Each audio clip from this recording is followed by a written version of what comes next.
Sir. And then I'll go to you, and then. Okay. Thank you. I didn't plan to just stand up and do this. That's but okay. I had to, because I gotta voice my opinion, and now is the time. Amen. Let me gather myself.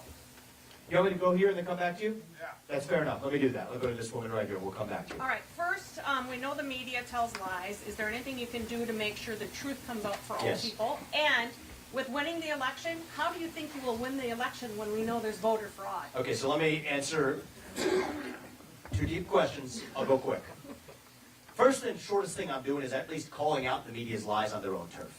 I'm not just going to call it the fake news media. And Trump did a lot. He kind of unearthed the problem. You got to dissect. I mean, they're devious, right? The premises they'll come to you with are baked into the premise of you. I don't know. Did you guys see this exchange? I had this with this pathetic Washington Post reporter the other day about a Steve King endorsement. You guys know who Steve King is? Good man. He's a good Iowan. Wrongly tarred by the media as some kind of, they call him a racist or white supremacist. It's all garbage. You think a white supremacist going to endorse a guy by the name of Ramaswamy who looks like this? It doesn't make any sense. People don't think. But then we do not denounce racism. I said I denounce invidious racism because racial discrimination is wrong in this country. But you haven't denounced white supremacy.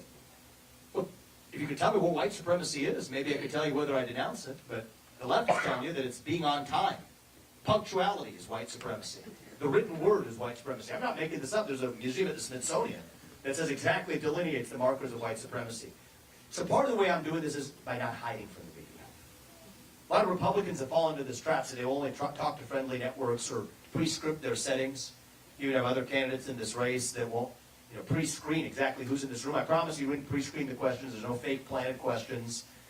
Most of the other campaigns, I don't think you all know this, but before they come in, I mean, very carefully, you have a number of journalists that were removed from Ron DeSantis and Nikki Haley's events even in the last couple of days. We don't do that. Because if I'm going to sit across the table from Xi Jinping, I better be willing to sit across the table from Don Lemon. Who, by the way, after he sat across the table from me, we got him fired for making a fool of himself.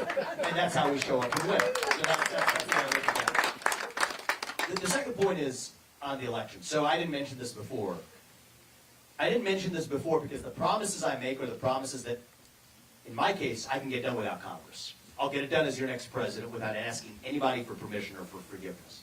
What I will deliver legislatively as your next president, it's my top legislative priority, is single-day voting on Election Day as a national holiday with paper ballots, government-issued ID to match the voter file, and English as the sole language that appears on a ballot. I will deliver that to you as your next president. So then she asks a smart question, but how are you going to get there first? I'm a civilian right now. I'm a businessman. I can't change that till I get in there. Goes to your Indiana friend's question in part two. This can't be a 50.1 election. This has to be a Reagan 1980-style moral mandate. And a landslide minus some shenanigans is still a victory. That's the hard answer. We're riding on broken rails. I'm bringing young people into our movement at a scale we have not seen in our party's history.